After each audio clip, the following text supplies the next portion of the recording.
Hello friends, स्वागत है एक बार फिर से आपका V Star Education YouTube channel पे। और ये लेक्चर हमारा होने वाला है न्यूक्लिक एसिड के लिए। अगर आपको केवल न्यूक्लिक एसिड जानना है तो आप इसी लेक्चर से स्टार्ट कर सकते हो। बट अगर आपको पूरी बायोकेमिस्ट्री बेसिक से लेकर के एडवांस तक सीखनी है तो आप लेक्चर नंबर 1 से स्टार्ट करना, ठीक है ना। ये आई थिंक आपका बायोकेमिस्ट्री का 43 लेक्चर है।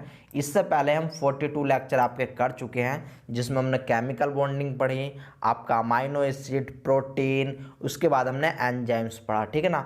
और एक एक चीज़ को इन इन जो ये मैंने आपको टॉपिक बताए हैं डिटेल में पढ़ा, बेसिक से लेकर के एडवांस तक हमने पढ़ा। अब हम स्टार्ट करने वाले हैं न्यूक्लिक एसिड। तो सबसे पहले एक ओवरव्यू दे देता हूं मैं कि हम न्यूक्लिक एसिड में क्या क्या पढ़ने वाले हैं। तो न्यूक्लिक एसिड, जैसे कि आपको पता है, न्यूक्लिक एसिड आपके दो टाइप के होते हैं। एक होता है आपका डीएनए, एंड दूसरा होता है आपका आरएनए, ठीक है ना। तो हम डीएनए और आरएनए को थोड़ा बहुत देखने वाले हैं, बाकी बात करेंगे हम सेल बायोलॉजी में, ठीक है ना। हम डीएनए और आरएनए में क्या देखने वाले हैं, हम डीएनए और आरएनए की स्ट्रक्चर यहाँ पर देखने वाले हैं, ठीक है ना। इसके बाद वेलस रूल देखेंगे, चारगाफ रूल देखेंगे। हम देखेंगे कि किसी भी न्यूक्लियोटाइड पर या फिर किसी भी न्यूक्लिक एसिड पर किस प्रकार से हम चार्ज को कैलकुलेट कर सकें, ठीक है ना। इतना देखने के बाद हम देखेंगे नाइट्रोजिनस बेस, उनकी स्ट्रक्चर, उनकी प्रॉपर्टी, फॉस्फेट क्या होता है, फॉस्फेट की स्ट्रक्चर, फॉस्फेट की प्रॉपर्टी। इसके बाद हम पेंटोस शुगर के बारे में देखेंगे कि किस प्रकार की शुगर पाई जाती है, उसके कैरेक्टरिस्टिक्स क्या होते हैं, ठीक है ना। तो डिफरेंट टाइप की हम बात करने वाले हैं। तो चलिए आइए, आपका ज़्यादा समय न लेते हुए अब हम स्टार्ट करते हैं। तो थोड़ा बहुत जो रह गया है ओवरव्यू देने से तो हम लेक्चर में देख लेंगे, ठीक है ना। तो स्टार्ट करते हैं। तो सबसे पहले देखो, नाम देखो न्यूक्लिक एसिड का। इसका जो नाम है वो दो शब्दों से मिलकर के बना हुआ है, एक आपका है न्यूक्लिक, दूसरा आपका एसिड, ठीक है। तो देखो, न्यूक्लिक आपका न्यूक्लियस में प्रेजेंट होने के कारण इसका नाम पड़ा न्यूक्लिक, और एसिडिक प्रॉपर्टी रखता है ये, इसलिए दोनों को कंबाइन करा गया कि न्यूक्लियस में पाया जा रहा है, एसिडिक प्रॉपर्टी रखता है, इसलिए इसको नाम दे दिया आपका न्यूक्लिक एसिड, ठीक है। इतनी बात समझ में आ गई। अब देखो, वैसे तो खैर आपको पता होगा कि ये आप कोई भी सेल है, प्लांट सेल हो सकती है, एनिमल सेल्स हो सकती है, ठीक है ना। दोनों की स्ट्रक्चर वैसे डिफरेंस होती है, स्ट्रक्चर में थोड़ा बहुत डिफरेंस होता है, बट जो ऑर्गेनल होते हैं वे कुछ कुछ सेम होते हैं। बट कुछ ऑर्गेनल ऐसे होते हैं जो आपके प्लांट में नहीं पाए जाते, एनिमल में पाए जाते हैं, और कुछ ऑर्गेनल ऐसे होते हैं जो आपके एनिमल में नहीं पाए जाते, प्लांट में पाए जाते हैं। तो खैर हम अभी सेल बायोलॉजी नहीं पढ़ रहे हैं, मैं छोटी सी बात बताने वाला हूँ आपको कि एक होता है आपका न्यूक्लियस, ठीक है ना, एक होता है न्यूक्लियस। तो इस न्यूक्लियस के अंदर आपका प्रेजेंट होता है डीएनए, इस न्यूक्लियस के अंदर प्रेजेंट होता है डीएनए। याद रखना, डीएनए केवल और केवल न्यूक्लियस के अंदर ही प्रेजेंट होगा। जिस सेल के बाहर आपको डीएनए मिल गया, समझ लो वो सेल आपकी बेकार होने वाली है, यानी कि डिस्ट्रॉय होने वाली है। जो आपका आरएनए होता है, याद रखना, जो आपका आरएनए होता है, आरएनए आपका दोनों जगह पे मिलता है, ठीक है ना। दोनों जगह पर कहाँ पर, यानी कि आपका साइटोसोल में भी मिलेगा, यहाँ पर भी आपका आरएनए मिलने वाला है, और इस न्यूक्लियस के अंदर भी आपका आरएनए मिलने वाला है। तो इस बात से हम कह सकते हैं कि आरएनए जो है वो कैसा है नेचर में, कि वो आपका साइटोसोल में भी पाया जा रहा है, न्यूक्लियस में भी पाया जा रहा है। बट डीएनए जो है, डीएनए केवल और केवल आपका न्यूक्लियस में पाया जा रहा है, ठीक है। तो हम देखने वाले हैं सबसे पहली बात कि न्यूक्लियोटाइड की स्ट्रक्चर क्या होती है, न्यूक्लिक एसिड हमारा कैसे मिलकर के बनता है, इतनी बात देखने वाले हैं। तो चलिए आइए स्टार्ट ही कर देते हैं पहली स्लाइड से। तो हम 1 बाय 1 देखने वाले हैं। तो सबसे पहले देख लेते हैं हम न्यूक्लिक एसिड स्ट्रक्चर को, कि न्यूक्लिक एसिड स्ट्रक्चर आपकी होती कैसी है, ठीक है। तो nucleic acid was discovered in 1868 when Swiss physician Friedrich Meeser isolated new compound from the nuclei of white blood cells. यानी कि सबसे पहले जो है न्यूक्लिक एसिड को फ्रीडरिक मीसर ने आइसोलेट किया था डब्ल्यूबीसी में से, ठीक है ना, वाइट ब्लड सेल्स में से। वाइट ब्लड सेल्स आपकी कौन सी होती है, लिम्फोसाइट्स, मोनोसाइट्स, इस्नोफिल, वेसोफिल, ठीक है ना। अभी आपको याद करने की जरूरत नहीं है, इम्यूनोलॉजी में हम देखने वाले हैं कि डब्ल्यूबीसी सेल्स आपकी 5 प्रकार की होती हैं, उनकी डिफरेंट कैरेक्टरिस्टिक्स हम वहीं पर देखने वाले हैं। कौन कौन सा स्टेन लगता है तो वहीं पर देखने वाले हैं, कोई चिंता करने वाली बात है नहीं। यहाँ पर क्या होगा कि जो आपका WBC होती है उसकी न्यूक्लियाई में से फ्रेडरिक मिशर ने एक कंपोनेंट जो था वो आइसोलेट किया और उसको नाम दिया न्यूक्लिन। उसको नाम क्या दिया? न्यूक्लिन। इस बात को ध्यान रखना, न्यूक्लिक एसिड नाम नहीं दिया था, न्यूक्लिन नाम दिया था, क्योंकि उन्होंने जो आइसोलेट किया था फ्रेडरिक मिशर ने वो न्यूक्लियाई में से आइसोलेट किया था, ठीक है ना, न्यूक्लियाई में से आइसोलेट किया था। Today his discovery is known as deoxyribonucleic acid, DNA and RNA, ठीक है ना, डीएनए और मैं यहाँ पर लिख देता हूँ आपका आरएनए, ठीक है ना, डीएनए और आरएनए को, यानी कि उन्होंने तो आइसोलेट किया था आपका न्यूक्लिक एसिड को, और न्यूक्लिक एसिड को हम दो भागों में बांट सकते हैं, डीएनए एंड आपका आरएनए, ठीक है। इसके बाद nucleic acid structure refer to the structure of nucleic acid such as DNA and RNA. Nucleic acid structure को हम दो भागों में बांट सकते हैं, डीएनए एंड आरएनए। इतनी बात समझ में आ गई, बहुत अच्छी बात है। Structure of nucleic acid consist of linear sequence of nucleotide that are linked together by phosphodiester bond. यानी कि जो न्यूक्लियोटाइड, अब देखो क्या होता है स्टार्टिंग में कि सबसे पहले एक नाइट्रोजिनस बेस होता है, नाइट्रोजिनस बेस आपका मिलता है शुगर से, वो बनाता है आपका न्यूक्लियोसाइड्स, वो बनाता है न्यूक्लियोसाइड्स। आगे देखने वाले हैं, कुछ लिखने की वाली बात नहीं, अभी केवल मैं आपको समझा रहा हूँ। वो क्या, एक आपका नाइट्रोजिनस बेस प्लस शुगर मिलकर के बना लेंगे न्यूक्लियोसाइड्स। अगर इस न्यूक्लियोसाइड से फॉस्फेट ग्रुप अटैच होता है तब ये बना लेगा आपका न्यूक्लियोटाइड, ठीक है ना। और ये न्यूक्लियोटाइड आपस में मिलते हैं फास्फोडाइएस्टर बॉन्ड के थ्रू। किस बॉन्ड के थ्रू? फास्फोडाइएस्टर बॉन्ड के थ्रू। तो ये बना लेते हैं आपके न्यूक्लिक एसिड, ठीक है ना। तो इतनी बात समझ में आ गई, बहुत अच्छी बात। अभी देखो फास्फोएस्टरडाइड, फास्फोएनहाइड्राइड, ग्लाइकोसिडिक बॉन्ड, ये सब बॉन्ड हम देखने वाले हैं अभी, तो घबराने वाली कोई बात नहीं है। लेक्चर थोड़ा लंबा जाएगा बट गाइज सब्र करना। सॉरी, आपको इतना कुछ मिल जाएगा यहाँ पर कि मतलब काफ़ी कुछ मिलने वाला है। आज ये पूरा जो आपका लेक्चर है वो नॉलेजेबल होने वाला है आपके लिए भी और मेरे लिए भी।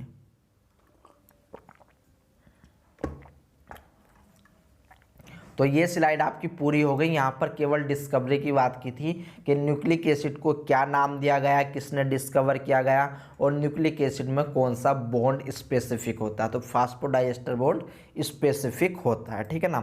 मैंने आपको पहले ही बता रखा है कि फास्फोडाइएस्टर बॉन्ड किस प्रकार से मतलब आपका कोवेलेंट होता है या फिर आपका नॉन कोवेलेंट होता है, तो वो बात भी आपको याद रखनी है, ठीक है। आगे बढ़ते हैं, अब देख लेते हैं कुछ और कि जो न्यूक्लियोटाइड होता है, जो आपका न्यूक्लियोटाइड होता है कंसिस्ट ऑफ 3 कंपोनेंट। जो न्यूक्लियोटाइड होता है वो 3 कंपोनेंट से मिलकर के बना हुआ होता है। सबसे पहला होता है नाइट्रोजनस बेस। नाइट्रोजनस बेस मतलब आपके नाइट्रोजन के कंपाउंड, ठीक है ना। अब ये भी आपके 5 प्रकार के होते हैं, नाइट्रोजनस बेस भी आपके 5 प्रकार के होते हैं। सबसे पहला adenine, then guanine, cytosine, thymine, uracil. तो ये 5 प्रकार के आपके हो गए। अब इसमें याद रखना कि देखो ये तीन जो है ये डीएनए और आरएनए दोनों में पाए जाएंगे, डीएनए एंड आरएनए दोनों में आपके ये पाए जाने वाले हैं, ठीक है ना। बट थाइमिन जो होता है प्रेजेंट इन डीएनए, थाइमिन आपका केवल और केवल डीएनए में पाया जाएगा, और यूरेसिल जो होगा आपका आरएनए में पाया जाएगा।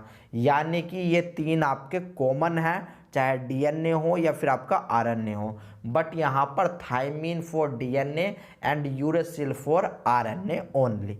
इतनी बात पता चली, बहुत ही अच्छी बात है। अब इसके बाद आता है शुगर की बारी, ठीक है ना। तो शुगर कैसी होगी? 5 कार्बन की शुगर होगी, जिसको हम पेंटोज शुगर के नाम से भी जानते हैं, which is called deoxyribose found in DNA.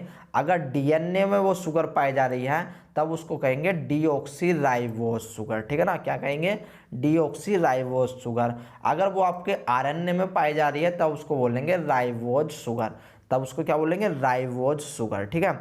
अब देखो अगर ये नाइट्रोजन और आपका ये शुगर जो होती है अगर मिल जाए तो ये दोनों मिलकर के बनाएंगे न्यूक्लियोसाइड्स, न्यूक्लियोसाइड्स, ठीक है ना। बट एक और तीसरा कंपोनेंट पाया जाता है जिसको बोलते हैं फॉस्फेट ग्रुप, ठीक है ना, जिसको बोलते हैं फॉस्फेट ग्रुप। एक्चुअली जब ये सिंगल होता है तब ये प्रेजेंट होता है 3 फॉस्फेट अवस्था में, ठीक है ना, यानी कि 3 फॉस्फेट स्टेट में, ट्राइफॉस्फेट में। बट यहाँ पर जब न्यूक्लियोटाइड के साथ अटैच होना होता है तब ये मोनोफॉस्फेट में कन्वर्ट हो जाता है। तो आगे हम देखेंगे कि आपका ट्राइफॉस्फेट कैसा है और आपका जो है मोनोफॉस्फेट क्या है। एक एग्जाम्पल, अगर कभी आपने एटीपी पढ़ा होगा, एडिनोसिन ट्राइफॉस्फेट, तो वहाँ पर आपको 3 फॉस्फेट देखने को मिलते हैं, ठीक है ना, 3 फॉस्फेट देखने को मिलते हैं। पहला फॉस्फेट अल्फा, दूसरा फॉस्फेट बीटा, तीसरा फॉस्फेट हम गामा के नाम से प्रोनाउंसिएट करते हैं, ठीक है ना। तो कोई बात नहीं, अगर अभी आपको गामा बीटा अल्फा नहीं पता चल रही तो मैं आपको अभी आगे बताने वाला हूं, तो घबराने वाली बात नहीं है। तो देखो न्यूक्लियोटाइड क्या होता है, न्यूक्लियोटाइड में आपके 3 चीज़ पाई जा रही हैं। क्या क्या? फॉस्फेट पाया जा रहा है, शुगर पाई जा रही है एंड बेस पाया जा रहा है। तो देखो जुड़े हुए कैसे रहते हैं कि स्टार्टिंग में आपका होता है एक बेस, ये बेस आपका इन चारों में से कुछ भी हो सकता है, यानी कि 3 तो कॉमन थे, देखो 3 कॉमन है, एक इसमें से उठा लो। अगर डीएनए होगा ये तो आपका पाया जाना है थायमीन, और अगर आरएनए होगा तो पाया जाना है यूरेसिल। बाकी की स्ट्रक्चर सेम होती है, यहाँ पर एक और कमी हो जाती है, यानी कि 2, अगर देखो यहाँ पर H सिंगल है तब इसको बोल देंगे हम डीएनए, तब इसको बोलेंगे डीएनए, ठीक है ना। हम देखो जो स्ट्रक्चर है, स्ट्रक्चर को देख कर भी पता कर सकते हैं कि वो डीएनए की स्ट्रक्चर है या फिर आरएनए की। अगर यहाँ पर OH होता है, यहाँ पर OH होता तब होता आपका आरएनए, ठीक है। बट यहाँ पर सिंगल हाइड्रोजन है, इसका मतलब ये है डीएनए, यानी यहाँ पर डीऑक्सी हुआ है, ऑक्सीजन की कमी हुई है, तो इसलिए उसको बोला जाता है डीऑक्सी। डीऑक्सी इसलिए बोला जाता है क्योंकि यहाँ पर बेसिक क्या था, यहाँ पर OH था, जैसे यहाँ पर आपको OH हाइड्रोक्सिल ग्रुप चमक रहा है, सेम यहाँ पर भी OH था, मगर यहाँ से O रिमूव हो चुका है, इसलिए इसको डीऑक्सी यानी कि ऑक्सीजन का रिमूवल कहलाता आपका डीऑक्सी, और डीऑक्सी होने के कारण इसको बोला हमने डीऑक्सी राइबोज न्यूक्लिक एसिड, ठीक है ना, डीऑक्सी राइबोज न्यूक्लिक एसिड। इतनी बात समझ में आ गई। अब देखो ये जैसे कि हमारा डीएनए है, डीएनए है तो ये जो हमारा बेस होगा यहाँ पर थायमीन भी हो सकता है, एडेनिन, ग्वाइनिन, साइटोसिन, इसमें से कोई भी एक बेसेज होगा, ठीक है ना, एक बेस होने वाला है नाइट्रोजन बेस, ये नहीं कि आपके चारों के चारों होंगे, कोई एक बेस होगा, ठीक है ना। इसके बाद ये जुड़ेगा जो आपका पेंटोज शुगर है उससे।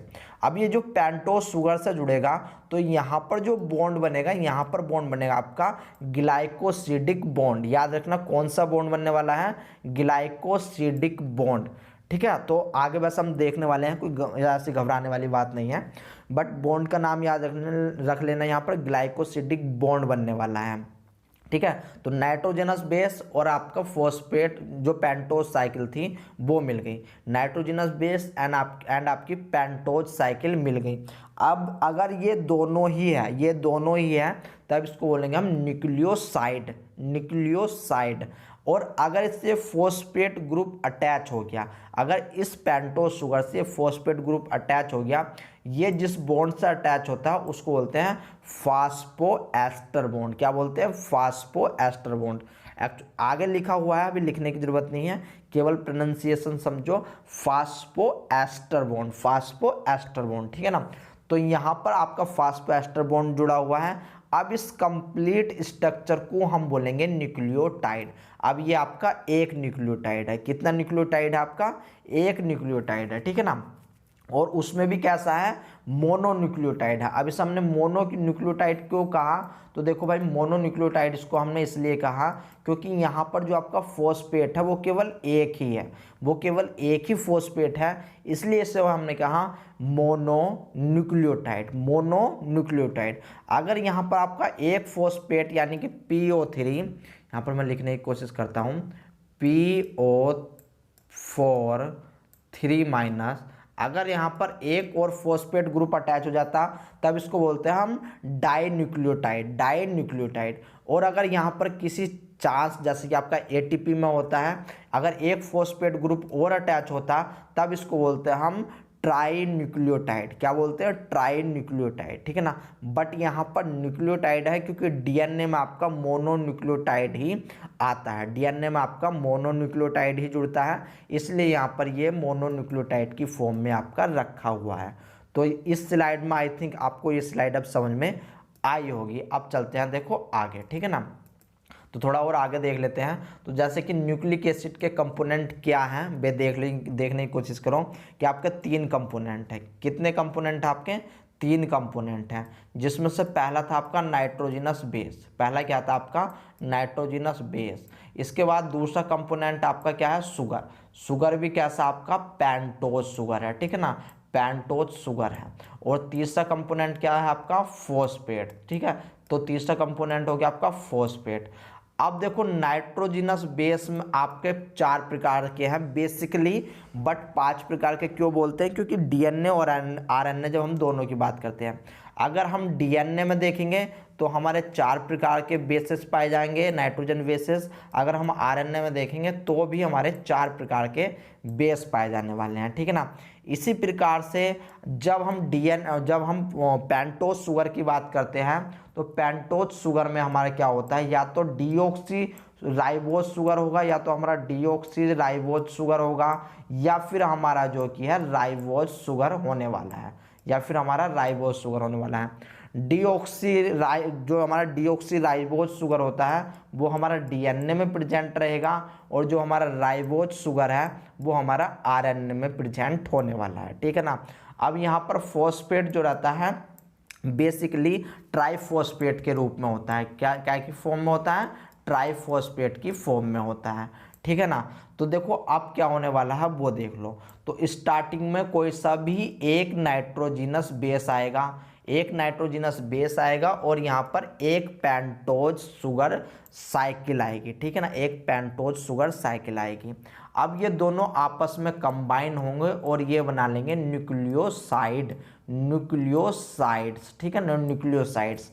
अब क्या होने वाला है आगे कि अगर ये न्यूक्लियोसाइड इस ट्राइफॉस्फेट से अटैच होगा, जब ट्राइफॉस्फेट से अटैच होगा तो यहाँ पर 2 पी आई निकलेंगे, मतलब यहाँ से 2 फॉस्फेट निकलने वाले हैं। 2 फॉस्फेट निकलेंगे तो 3 में से 2 गए, बचेगा 1।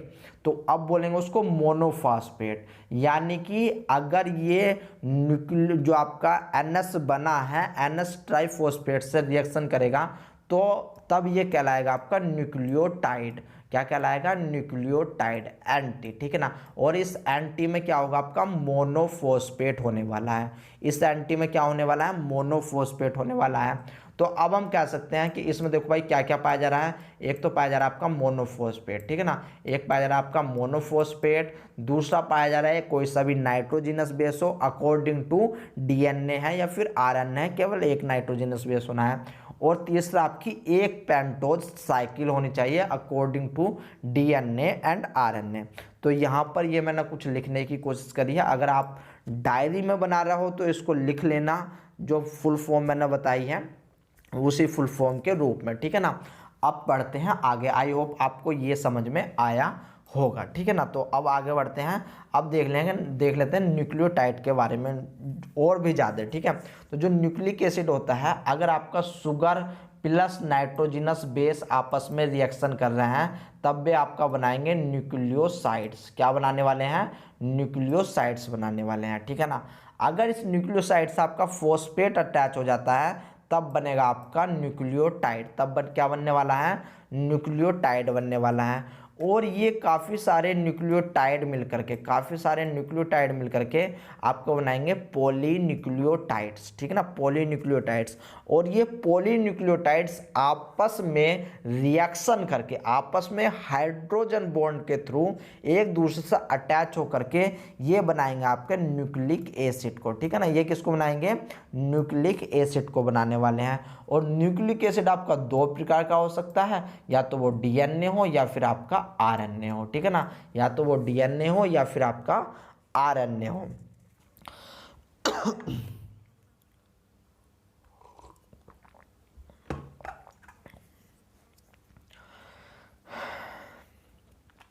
तो देखो अब यहाँ पर क्या है कि आपका जो नाइट्रोजिनस बेस होता है वो 2 प्रकार का हो सकता है, ठीक है ना। जो आपका नाइट्रोजिनस बेस होता है वो 2 प्रकार का होता है। एक को बोलते हैं हम प्यूरिन एंड दूसरे को बोलते हैं हम पिरामिडीन, ठीक है ना। दूसरे को क्या बोलते हैं? पिरामिडीन। अगर आपका प्यूरीन होगा तो उसमें एक आपकी हेक्सोक्स साइकिल पाई जाएगी और एक पेंटोज साइकिल पाई जाएगी, ठीक है ना। एक हेक्सेस साइकिल एंड एक पेंटोज साइकिल आपकी पाई जाने वाली है। बट अगर आपका पिरामिडीन होगा तो वहाँ पर केवल और केवल सिंगल एक आपकी हेक्सोस साइकिल ही पाई जाएगी, ठीक है ना। अब यहाँ पर कुछ इंपॉर्टेंट बात है वो आपको याद रखनी है कि देखो जो आपका नाइट्रोजन होता है प्यूरीन पे कहाँ कहाँ पाया जाता है तो वो आपको पता होना चाहिए, ठीक है ना। ये कुछ बेसिक ट्रिक्स हैं जो कि आपको आगे काम आने वाली है। तो प्यूरीन में जब हम बात करेंगे तो number 1, number 3, number 7 and number 9, ठीक है ना। तो यहाँ पर इन पोजीशन में आपका जो है वो नाइट्रोजिनस बेस पाया जाएगा, यानी कि देखो ये हो गए 1, ये हो गया आपकी 2, ये हो गया आपकी 3, ये हो गया आपकी 4 एंड दिस इज 5, 6, ये आपकी 6 and this is 7, 8 and this is 9, ठीक है ना। ये हो गया आपकी 9। तो इतनी बात आप याद रखना। तो देखो यहाँ पर ये स्ट्रक्चर होगी। तो नाइट्रोजनस बेस का मतलब जो आपका नाइट्रोजन है वो कहाँ कहाँ पर पाया जा रहा है 1379 आपका ऑड नंबर है। यहाँ पर एक केवल 5 को छोड़ देना, 5 को छोड़ने के बाद आपके जितने भी ऑड नंबर हैं 9 तक वे चारों के चारों यूज हो रहे हैं, ठीक है ना। अब इसी प्रकार से जो आपका पिरामिडीन होता है वहाँ पर देखो आप 7, 9 तो आने का नहीं क्योंकि यहाँ पर एक हेक्सोस साइकिल है। तो केवल यहाँ पर 1, 3, यहाँ पर 1, 3 पे ही नाइट्रोजन बेस आपका जो नाइट्रोजन है वो पाया जाएगा, ठीक है ना। तो इतनी बात याद रखना। अब देखो ये बात हो गई, चलो बहुत ही अच्छी बात है। अब हमने पढ़ा है कि प्यूरीन जो होता है 2 प्रकार का होता है। जो आपका जो आपका प्यूरीन होता है वो 2 प्रकार का होता है। एक होता है आपका एडेनिन, दूसरा होता है आपका ग्वाइनिन। एडेनिन ग्वाइनिन, प्यूरीन 2 प्रकार का होता है, एडेनिन एंड ग्वाइनिन। इसी प्रकार से जो पिरामिडीन होता है वो आपका 3 प्रकार का होता है, साइटोसिन, यूरेसिल एंड थायमीन, ठीक है ना। साइटोसिल, यूरेसिल एंड थायमीन। तो आपको इस बात को याद रखना है। अब देखो एक बात और देखो कि जो आपका एडेनिन होगा, अगर ये मान लो एडेनिन की स्ट्रक्चर होती, मैं यहाँ पर आप इसको याद ही करने की कोशिश कर लेना यहीं पर या फिर अपनी कॉपी पे लिख लेना। अब मैं इसको मिटा रहा हूँ थोड़ा सा, ठीक है। तो अगर देखो यहाँ पर ये एडेनिन होता तो इसकी 6 पोजीशन पे अमीनो होता है, यानी कि यहाँ पर ये अब यहाँ पर अगर हम यहाँ पर NH2 ग्रुप लगा दें तो अब ये फॉर्म बन जाएंगी आपकी एडेनिन की, यानी कि ये प्यूरीन अब कौन सा हो गया एडेनिन का, ठीक है ना। बट अगर हमें इसको ग्वाइनिन बनाना है तो 2nd पोजीशन पे अमीनो लगाना पड़ेगा, 6 पोजीशन पे इसके हमें क्या लगाना पड़ेगा ऑक्सी लगाना पड़ेगा। किस प्रकार से देखो 2nd पोजीशन में यहाँ पर लगा दो आपका NH2, यहाँ पर लगने वाला है आपका NH2 ग्रुप, ठीक है ना NH2, और यहाँ पर लगेगा आपका ऑक्सी। यहाँ पर क्या लगेगा, यहाँ पर लगेगा ऑक्सी। तो अब इसको बोलेंगे हम ग्वाइनिन प्यूरीन। अब ये आपका बन चुका है। इसी प्रकार से जो आपका साइटोसिल होता है, साइटोसिल में याद रखना 2 पे ऑक्सी आता है, 4 पे आपका अमीनो आता है, ठीक है ना। 2 पे ऑक्सी एंड 4 पे आपका क्या आने वाला है अमीनो आने वाला है, ठीक है ना। तो आप इस बात को बखूबी याद रख सकते हो। तो यहाँ पर चलो हम डायग्राम में बना करके देखते हैं कि किस प्रकार से हमारा होने वाला है। तो देखो ये आपका दूसरा ग्रुप, ये कौन सा है दूसरा ग्रुप होने वाला आपका। तो यहाँ पर क्या आएगा, यहाँ पर आपका आएगा ऑक्सी, ठीक है ना। बेफिक्र रहो, आगे आपके स्ट्रक्चर बनी हुई है। केवल साइटोसिन में आपको ये याद रखना है कि जहाँ पर कार्बन की दूसरी साइकिल और चौथी साइकिल यानी कार्बन का दूसरा एटम और चौथा एटम आएगा, वहाँ पर आपका 2 पे तो आना है ऑक्सी एंड 4 पे आना है आपका अमीनो। इसी प्रकार यूरेसिल में आना है 2 पे ऑक्सी 4 पे ऑक्सी, ठीक है ना। थायमीन पे आपका आना है 2, 4 दोनों पे ऑक्सी एंड 5 पे आपका मिथाइल आना है थायमीन पे। अब इसको कैसे याद रखें कि पिरामिडीन में क्या है, तो पिरामिडीन में याद रख लेना कट, CUT कट पाया जा रहा है, ठीक ना। कट पाया जा रहा है और कट पे भी आपका स्टार्टिंग में C पर जो है 2 जगह पाया जाएगा, यानी कि 2 ऑक्सी और 4 पे आपका अमीनो पाया जाएगा। इसी प्रकार यूरेसिल पे भी 2 जगह पाया जा रहा है, जिसमें आपका 2, 4 कार्बन पे यानी कि कार्बन नंबर 2 कार्बन नंबर 4 दोनों पे आपका ऑक्सीजन पाया जाएगा, ठीक है ना। यानी कि ऑक्सीजन नहीं ऑक्सी ग्रुप पाया जाएगा, ठीक है ना। तो ऑक्सीजन नहीं पाया जाएगा, आपका ऑक्सी ग्रुप पाया जाएगा। थायमीन पे आपका 2,4 पे ऑक्सी पाया जाएगा और 5 कार्बन पे आपका मिथाइल ग्रुप पाया जाना है। तो इतनी बात समझ में आ गई, इसको याद रख लेना, आपसे स्टेटमेंट के थ्रू ये बातें पूछी जाती है जो मैं आपको बताने की कोशिश कर रहा हूँ। अब इसके बाद चलते हैं शुगर के ऊपर, ठीक है ना। अब इसके बाद चलेंगे हम शुगर के ऊपर। तो देखो शुगर में क्या है कि आपका कैसे शुगर पाई जाएगी, यहाँ पर वी डी ग्लूकोज शुगर पाई जाएगी, यानी कि जो आपका डी फॉर्म होती है। देखो अब आपकी मैंने जो अमाइनो एसिड जब आपको पढ़ाया था तो उसमें 2 प्रकार की आइसोमर फॉर्म बताई थी, एक थी आपकी एल आइसोमर फॉर्म, दूसरी थी आपकी डी आइसोमर फॉर्म, ठीक है ना। तो इस ग्लूकोज में जो होती है, जो आपके डीएनए आरएनए में यूज होती है, यहाँ पर डी आइसोफॉर्म पाई जाती है। और बीटा क्यों बोला गया है इसको, तो देखो जब वैसे हम कार्बोहाइड्रेट पढ़ेंगे तो आगे मैं तब आपको बताऊंगा कि आपके ग्लूकोज 2 फॉर्म में हो सकते हैं, या तो आपके अल्फा फॉर्म या फिर आपके हो सकते हैं आपके बीटा फॉर्म, ठीक है ना। या तो आपके हो सकते हैं अल्फा फॉर्म या फिर हो सकते हैं बीटा फॉर्म। अब इसको किस प्रकार से हम नोमेनक्लेचर कर सकते हैं, यानी किस प्रकार से इसको कह सकते हैं कि कौन अल्फा है कौन बीटा है, तो याद रखना यहाँ पर आपको दिख रहा होगा, अगर इस फर्स्ट कार्बन पे हाइड्रोजन जो है अगर सेम हाइड्रोजन जो है अगर नीचे आ जाता है, याद रखना हाइड्रोजन जो है अगर नीचे आ जाता है तब इसको बोलते हैं बीटा। देखो ये वाला भी आपका हाइड्रोजन नीचे, यहाँ पर भी हाइड्रोजन नीचे आने वाला है, ठीक है ना। यहाँ पर भी हाइड्रोजन नीचे आ रहा है, यहाँ पर भी आपका हाइड्रोजन नीचे आ रहा है, इसलिए इसको बोलते हैं हम बीटा, ठीक है ना। अगर ये हाइड्रोजन ऊपर चला जाता और OH नीचे आ जाता, ठीक है ना। यानी कि अब अगर मैं इसको काट करके यहाँ पर काट करके H बना दूँ यहाँ पर, और यहाँ पर कर दूँ मैं OH, यहाँ पर क्या कर दूँ मैं OH, ठीक है ना। तब ये फॉर्म आपकी बन जाती है अल्फा। तो आपको याद रखना है कि जो न्यूक्लिक एसिड होता है उसमें आपकी कौन सी फॉर्म पाई जाती है, बीटा फॉर्म पाई जाती है, किसकी, पेंटोज शुगर की। पेंटोज क्यों बोला, क्योंकि ये 5 कार्बन की चैन है। अगर 6 कार्बन की चैन होती, देखो ये आपकी 6 कार्बन की चैन है इसलिए बोलते हैं इसको हेक्सोस, और एक लगी हुई है आपकी पेंटोज यानी कि 5 कार्बन की चैन, ये भी आपकी कैसी है, पेंटोज है, 5 कार्बन की चैन है, ठीक है ना। गिन लो चाहे तो 1 2 3 4 एंड आपका 5, ठीक है ना, 1 2 3 4 एंड आपका 5, ठीक है। तो आप इस बात को मत भूलना।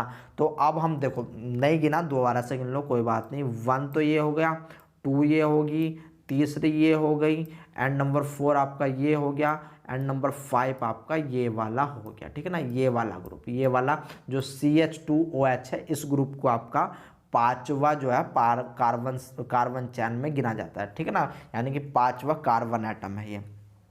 तो जो पेंटोज शुगर है वो कैसी पाई जाती है, आपकी बीटा डी ग्लूकोज। मैंने आपको डी भी बता दिया कि डी आइसोमर होती है, इसलिए इसको डी बोला गया। बीटा क्यों बोला गया, क्योंकि यहाँ पर नीचे की साइड में आपका हाइड्रोजन आ रहा है। और ज़्यादा हम बात करेंगे कार्बोहाइड्रेट्स में, यानी कि कल के आपका जो लेक्चर होने वाला है उसमें, ठीक है ना। अब राइबोज शुगर होती है, सबको पता है 2 प्रकार की शुगर है, राइबोज शुगर या फिर डीऑक्सी राइबोज शुगर, ठीक है ना। राइबोज शुगर या फिर डीऑक्सी राइबोज शुगर। अब देखो ये पेंटोज जो आपकी शुगर है, अगर इसमें इस दूसरे पोजीशन पे कार्बन के दूसरा पोजीशन, क्योंकि ये पहला पोजीशन, ये दूसरी पोजीशन, ये तीसरी पोजीशन, ये नंबर 4 पोजीशन एंड ये आपकी नंबर 5 पोजीशन आ जाती है।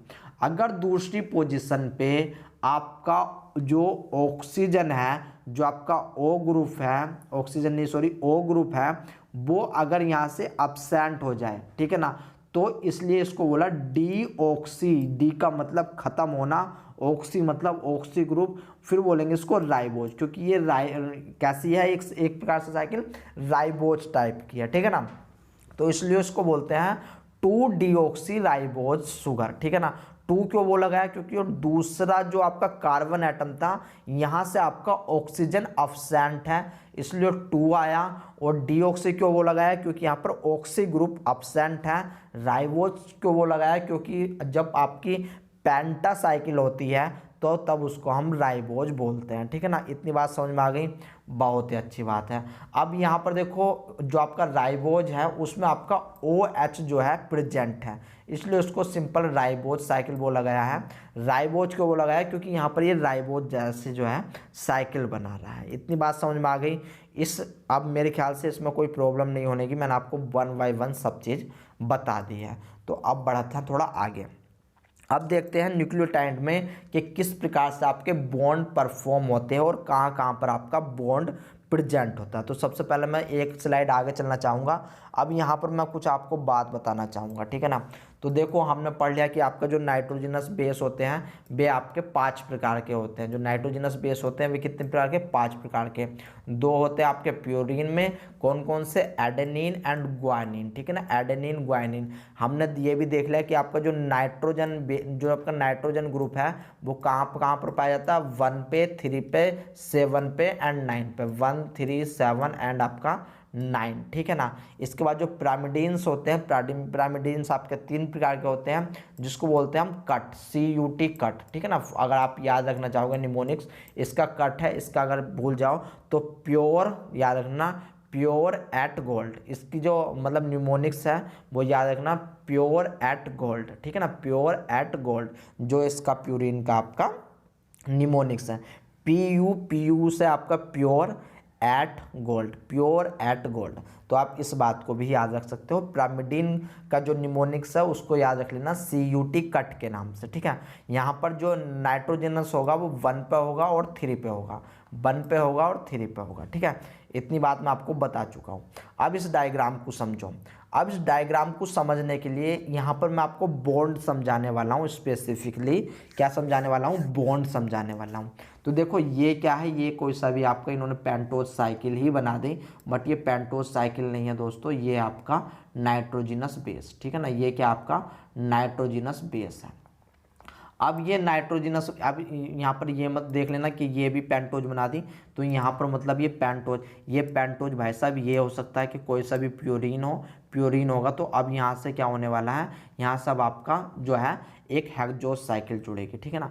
तो इसलिए ये वाली इतनी फॉर्म यहाँ पर दिखाई गई है, ठीक है ना, इतनी फॉर्म दिखाई गई है। तो अब इस डायग्राम को हम देख के कह सकते हैं कि यहाँ पर पेंटोज साइकिल है, यानी कि ये प्यूरिन होने वाला है। तो देखो स्ट्रक्चर को देख करके समझो उसको कि स्ट्रक्चर किस चीज़ की बनी हुई है।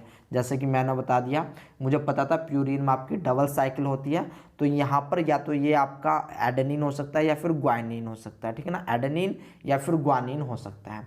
तो यहाँ पर और देख लो कुछ और जो इम्पोर्टेंट है बात है, जो मैं बॉन्ड बताने वाला हूँ वो देखो, क्योंकि मैंने ये स्लाइड आपको बॉन्ड बताने के लिए ही रखी है। तो जब आपका नाइट्रोजिनस बेस और पेंटोज साइकिल जुड़ रही है तब आपका बॉन्ड बनना है ग्लाइकोसिडिक बॉन्ड। बॉन्ड कौन सा बनना है? Glycosidic bond. एक बात याद रखना, जब आपका प्यूरिन्स जुड़ेगा, अगर प्यूरिन्स जुड़ेगा तो वो किस बॉन्ड के थ्रू जुड़ेगा? यानी कि N9 के थ्रू जुड़ने वाला है। यानी कि जो आपकी प्यूरिन की स्टेट होगी वो कौन सी स्टेट होगी? N9 की होने वाली है, ठीक है ना, N9 की होने वाली है। अब देखो N9 यहाँ पर कहाँ पर है? N9 आपका ये वाला है, ठीक है ना, N9 ये वाला है, N9 ये वाला है। नहीं यकीन आ रहा तो भाई साहब गिन लो, कोई बात नहीं, क्योंकि मुझे पता है आप यकीन तो करने वाले हो नहीं। गिन लो, यहाँ से गिन लो, 1 2 3 4 5 6 7 8 9, ठीक है ना। ये वाली आपकी 9वीं पोजीशन आ गई। घर बैठ करके गिन लेना इस स्लाइड को देखने के बाद, ठीक है ना। इस स्लाइड को देखने के बाद घर बैठ करके गिनना इसको कि कितना था कितना नहीं था। तो यहाँ पर N9 आ गया। अगर पिरामिडीन से जुड़ता, अगर ये ही आपका पिरामिडीन से जुड़ता तो वहाँ पर आपका आता N1, ठीक है ना। यहाँ पर किस से जुड़ता? N1 से जुड़ता है। तो देख लो यहाँ पर R ग्रुप जहाँ पर लगा हुआ है, R ग्रुप का मतलब है कि यहाँ से जो है अपना बॉन्ड बना सकता है। यानी कि आपका जो नाइट्रोजिनस बेस है, अगर प्यूरिन है तो वो N9 से बॉन्ड बनाएगा, और आपका अगर पिरामिडीन है तो वो किससे बॉन्ड बनाने वाला है? N1 से बॉन्ड बनाने वाला है। और जो बॉन्ड बनाएगा यहाँ पर क्या है, मैंने आपको बताया था, ऊपर क्या आपका OH ग्रुप, OH ग्रुप है, और नीचे क्या होने वाला है आपका? नीचे क्या होने वाला है? H ग्रुप होने वाला है यहाँ पर, ठीक है ना, इस जगह पे। तो देखो अब यहाँ पर किस प्रकार से आपका ग्लाइकोसिडिक बॉन्ड बनना है, तो याद रख लेना बस, खाली इतना आपको, इतना मुझे लग रहा है अब कि मुझे इतना डिटेल में नहीं जाना चाहिए, क्योंकि मैं ज़्यादा ही डिटेल में जा रहा हूँ इतना। खैर एक जब मतलब अगर कोई थीसिस लिख रहा है तो उसके लिए ज़रूरी होता है, CSIR के लिए इतना डेप्थ में जाना जरूरी नहीं है। तो यहाँ पर देख लेना आपका जो है ग्लाइकोसिडिक बॉन्ड, यहाँ पर क्या है, ग्लाइकोसिडिक बॉन्ड ही आपका जो है बन पा रहा है। तो यहाँ पर एक बॉन्ड समझ में आया कि भाई चलो ग्लाइकोसिडिक बॉन्ड बनना है, किस किस के बीच में बनना है, आपका pentose sugar and nitrogenous base.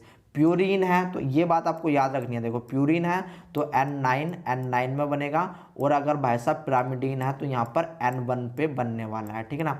इतनी बात तो आपको याद रखनी है। इसके बाद अगर ये पेंटोस साइकिल जो है फॉस्फेट से जुड़ेगा, फॉस्फेट से आपका जुड़ने वाला है, तो यहाँ पर क्या है आपका CH2OH देखा था हमने, क्या देखा था, CH2OH यहाँ पर हमने देखा था। अगर ये CH2OH एक फॉस्फेट से जुड़ेगा, तब ये वाला जो बॉन्ड होगा इसको बोलेंगे फास्फोएस्टर बॉन्ड, ठीक है ना। इसको क्या बोलेंगे, P लिख रहा हूं मैं, P का मतलब है फास्फोएस्टर बॉन्ड, ठीक है।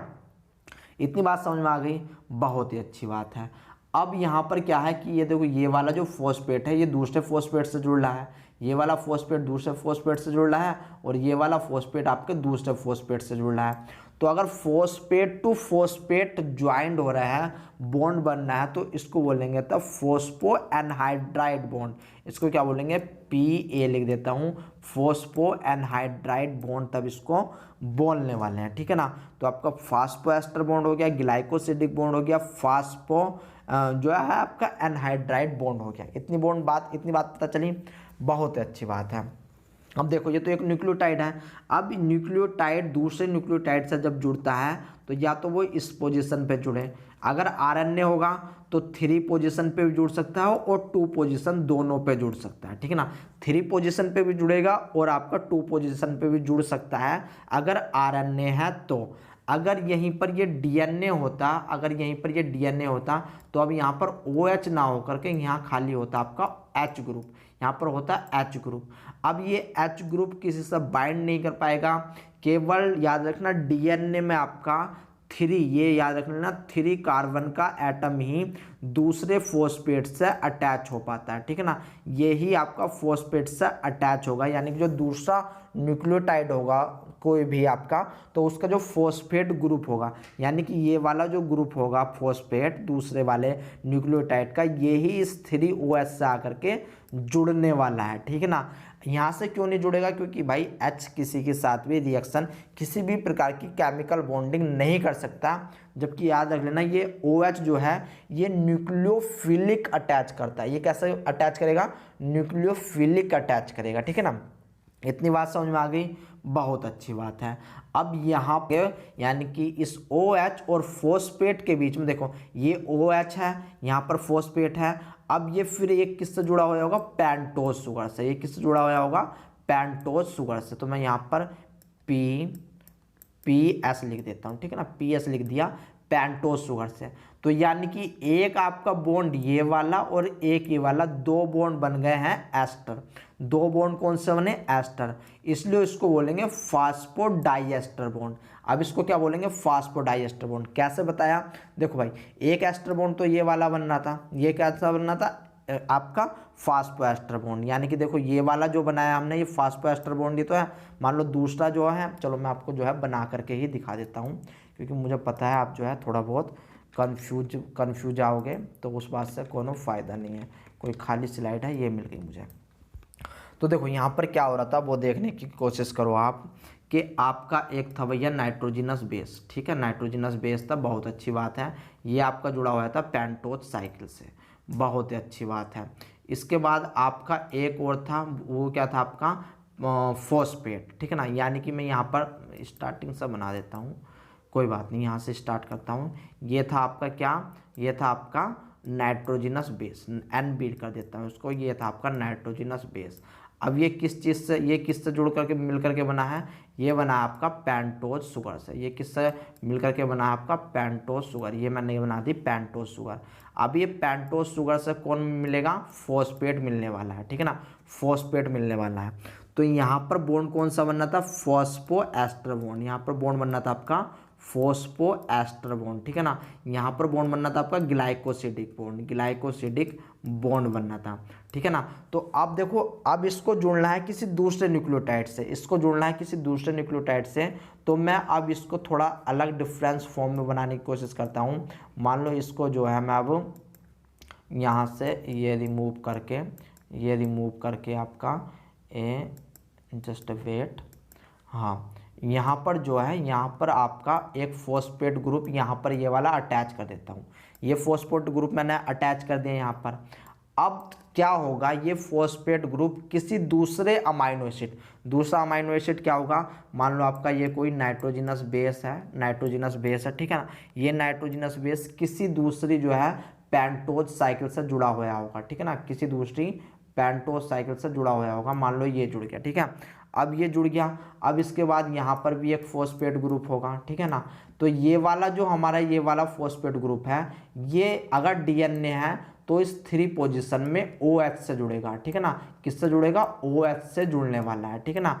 तो क्योंकि देखो ये दूसरी पोजीशन, ये आपकी तीसरी पोजीशन, और यहाँ पर जो है ये जो है OH जो है आपका किससे जुड़ा है, इस फॉस्फेट ग्रुप से।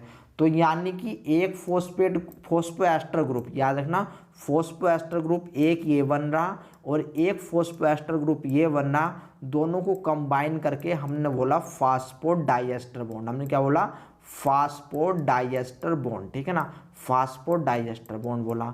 बहुत अच्छी बात है। अब देखो ऊपर जो है ये कार्बन का कौन से नंबर पे जुड़ा हुआ है, 5वें नंबर पे जुड़ा हुआ है। ये कौन से नंबर पे जुड़ा हुआ है, 5वें नंबर पे जुड़ा हुआ है। और नीचे जो है आपका, अगर कोई से दूसरे अमाइनो एसिड को जुड़ना होगा तो वहाँ वो कहाँ पर जुड़ेगा, तीसरे कार्बन पे जुड़ेगा, तीसरे कार्बन पे जुड़ेगा। इतनी बात पता चल गई। देखो भाई सुन लो यार, ढंग से सुन लो कि जो आपका देखो ये था 1 कार्बन, ये था दूसरा कार्बन, ये था आपका तीसरा कार्बन, ये था आपका नंबर 4 कार्बन, ये था आपका नंबर 4 कार्बन, एंड ये था आपका नंबर 5 कार्बन जहाँ पर ये फॉस्फेट अटैच है। तो देखो अब 5 तो जो है आपका भरपूर हो चुका है, यानी कि 5 से तो अब हम जब रेप्लिकेशन देखते हैं तो हम देखते हैं 5 to 3 चलता है, ठीक है ना, 5 to 3 चलता है। तो वो यही होता है कि देखो 5 से स्टार्ट हुआ था और 3 पे अब हमारा बॉन्ड यहाँ पर अटैच होगा दूसरा, या फिर अटैच यहाँ पर होगा।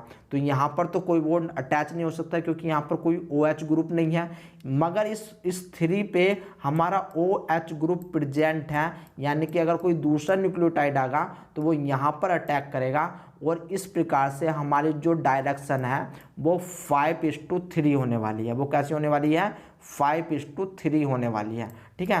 तो इसलिए जो रेप्लिकेशन हो, ट्रांसक्रिप्शन हो, ट्रांसलेशन हो, वो सब कैसा होता है आपका 5:3, 5 जो डायरेक्शन होती है 5:3 डायरेक्शन आपका होती है, ठीक है ना।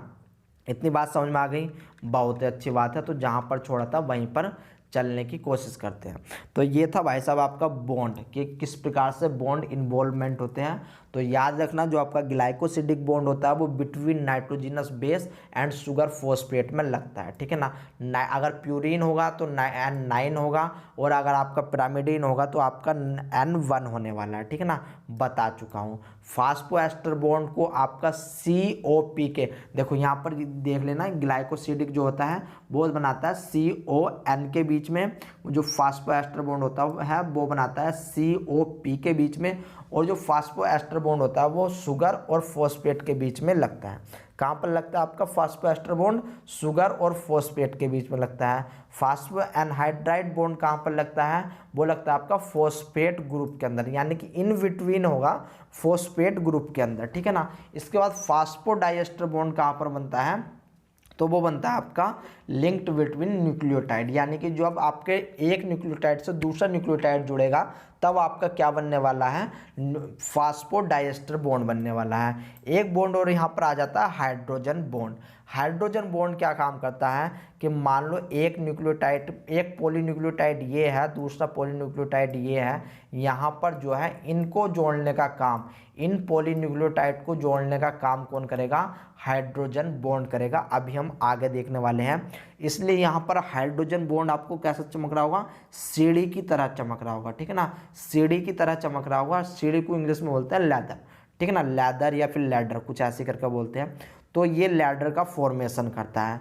सवाल आता है आपका लैडर का फॉर्मेशन कौन करता है, यानी कि सीढ़ी संरचना कौन बनाता है, तो ये हाइड्रोजन बॉन्ड बनाता है, ठीक है ना। तो हम आगे बात करने वाले हैं कि किस प्रकार से मैं आपको बताने वाला हूँ। तो चलो ये वाली स्लाइड आपकी, यानी कि पीछे वाली ये वाली स्लाइड हो चुकी है, ये वाली स्लाइड भी आपकी हो चुकी है ऑलमोस्ट। अब चलते हैं यहाँ पर नाइट्रोजनस बेस देख लेते हैं। नाइट्रोजनस बेस में अब याद रखना कि आपके जो है 5 प्रकार के जो है नाइट्रोजनस बेस पाए जा रहे हैं। 5 प्रकार के कौन कौन से, 3 तो पाए जा रहे हैं आपके पिरामिडीन में और 2 पाए जा रहे हैं आपके प्यूरीन में, ठीक है।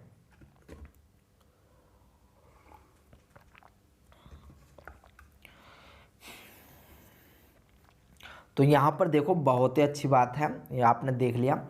अब यहाँ पर जो मैंने हाइड्रोजन बॉन्ड की बात करी थी, देखो ये क्या है, एक पॉलीन्यूक्लियोटाइड चेन ये है आपकी, दूसरी पॉलीन्यूक्लियोटाइड चेन ये है, ठीक है ना।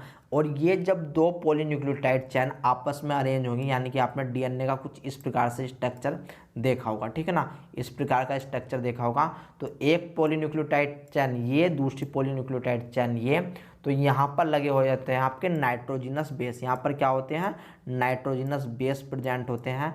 और जो nitrogenous base between nitrogenous bond के जो नाइट्रोजनस बेस होते हैं उनके बीच में जो भी बॉन्ड लगता है उसको बोलते हैं हाइड्रोजनस बेस। उसको क्या बोलते हैं, हाइड्रोजन बेस, हाइड्रोजन बॉन्ड बोलते हैं, ठीक है ना। तो इतनी सी बात आपको समझानी थी यहाँ पर। अब चलते हैं थोड़ा और आगे, पिछले वाली स्लाइड हमने देख ली। तो अब पूछ लेते हैं कि हाइड्रोजन पेयरिंग कैसे होती है, ठीक है ना। ये जो हमारी स्ट्रक्चर थी, यहाँ पर अब अगर एक नाइट्रोजनस बेस दूसरे नाइट्रोजन से जुड़ेगा, एक नाइट्रोजनस बेस ये वाला अगर नाइट्रोजनस बेस आपके किसी दूसरे नाइट्रोजनस बेस से जुड़ेगा, यानी कि ये वाला नाइट्रोजनस बेस अगर इस नाइट्रोजन से जुड़ रहा है, तो यहाँ पर बेस पेयरिंग किस प्रकार से होती है, यानी कि आपका नाइट्रोजन का नंबर कौन सा होगा, ठीक है ना, कार्बन का नंबर कौन सा होगा, तो वो सब पूछता है आपका CSIR में। इतना डेप्थ जाता है, ठीक है ना। अगर पिरामिडीन है तो उसमें कैसा होने वाला है, प्यूरीन है तो उसमें कैसा होने वाला है, तो वो सब आपसे पूछा जाता है। तो यहाँ पर हम वही बात करेंगे कि हाइड्रोजन की पेयरिंग कैसे होती है। तो यहाँ पर देखो इसको याद रख लेना कि मान लो आपका एक जो नाइट्रोजनस बेस है, एक नाइट्रोजनस बेस ये है, ये बाइंड करेगा प्यूरिन से, ये बाइंड करेगा आपका प्यूरिन से, क्योंकि प्यूरिन टू पिरामिडीन में आपकी जो है मतलब बाइंडिंग होती है। कभी भी ऐसा नहीं होता कि प्यूरिन से बाइंड कर रहा है या पिरामिडीन से बाइंड कर रहा है, ठीक है ना। तो आप इस बात को याद रख लेना। इसके बाद अगर ये प्यूरिन है तो ये प्यूरिन इस पिरामिडीन से जब भी कभी भी केमिकल बॉन्डिंग करेगा, तो यहाँ पर देखो यहाँ पर क्या होने वाला है कि जो आपका प्यूरिन यहाँ पर N1, ठीक है, मैं यहाँ पर तो इसको थोड़ा रफ करने की कोशिश करता हूँ। यहाँ पर आपका जो N1 है, N1 रिएक्शन करेगा N3 से। N1 रिएक्शन किससे करेगा, आपका N3 से रिएक्शन करने वाला है, ठीक है ना। इसी प्रकार जो यहाँ पर 6 नंबर का ऑक्सी ग्रुप यानी 6 नंबर का कार्बन एटम होगा, वो प्यूरिन जो पिरामिडीन है उसके चौथे नंबर से यानी कि कार्बन के 4 नंबर से आपका अटैच होने वाला है। इसी प्रकार जो आपका दूसरे नंबर का बॉन्ड है वो दूसरे नंबर से मतलब आपकी बॉन्डिंग करेगा। तो इसका एक निमोनिक्स याद रख लेना, 216 आपका जो बाइंड होने वाला है वो बाइंड होगा आपका 234 से, ठीक है ना। 216 किससे बाइंड होगा, 234 से बाइंड होगा। बस ये आप एक बार याद रख लेना इस नंबर को, ठीक है। जब कभी भी हाइड्रोजन पेयरिंग की बात आएगी तो 216 यानी कि देखो यहाँ पर 216 जो है वो कंबाइन हो रहा है 234 से, यानी कि 234 से आपका कंबाइन होने वाला है। सेम इसी प्रकार से ये तो था आपका डीएनए में, बट जब हम बात करते हैं आरएनए में, ठीक है ना, तो यहाँ पर क्या होने वाला है कि यहाँ पर देखो 1 और 6 में ही पेयरिंग हो रही है, ठीक है ना। 1 और 6 में ही पेयरिंग हो रही है और यहाँ पर 3, 4 में ही पेयरिंग हो रही है, यानी कि 16, 34। यहाँ पर क्या है 16, 34, ठीक है। तो इस बात को आपको याद रखना है, यानी कि आपका जो अगर ग्वाइनिन यहाँ पर ग्वाइनिन एंड साइटोसिन में अगर कॉम्बिनेशन होना है तो उसके लिए 216 है। और आपका एडेनिन तथा थायमीन में आपका कॉम्बिनेशन होना है, केमिकल बॉन्डिंग होनी है, हाइड्रोजन बॉन्डिंग होनी है, तो वहाँ पर आपको 1634 निमोनिक्स याद रखना पड़ेगा। ठीक है, ये वाली स्लाइड अब आपके समझ में आई होप आ गई होगी। इसके बाद वाटसन, जो आपकी वाटसन एंड क्रिक, जो हमने अभी पीछे ये जो हाइड्रोजन पेयरिंग पढ़ी, ये आपकी थी वाटसन एंड क्रिक के अकॉर्डिंग। बट अब एक हुंगस्टन नाम के भी वैज्ञानिक थे, इन्होंने कहा कि भाई साहब देखो, बॉन्डिंग जो आपने वो बताई ठीक है, मगर बॉन्डिंग आपकी इस प्रकार से भी, जो हाइड्रोजन बॉन्डिंग है वो इस प्रकार से भी हो सकती है। यानी कि इन्होंने 7 को जोड़ दिया 3 से और 6 को जोड़ दिया 4 से, तो यहाँ पर 73 64 या फिर आप इसको 76 34, यहाँ पर 76 34 याद रख लेना। यहाँ पर का जो निमोनिक्स है वो है 76 34, यहाँ का निमोनिक्स क्या है 76 34। ठीक है, तो आप इस नंबर को याद रख लेना।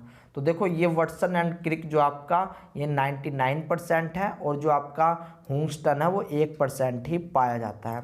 तो दोस्तों यहीं पर जब मैं कल स्टार्ट करूँगा तो मैं यहीं से स्टार्ट करूँगा। अभी फ़िलहाल मैं इसको मतलब यहीं पर समअप कर रहा हूँ। ठीक है, क्योंकि काफ़ी लंबा लेक्चर हो गया, तो कल यहीं से स्टार्ट हो गया, क्योंकि इसमें भी काफ़ी कुछ बचा हुआ है आपको समझाने के लिए। तो मिलते हैं आपसे नेक्स्ट लेक्चर में, तब तक के लिए टाटा एंड बाय बाय।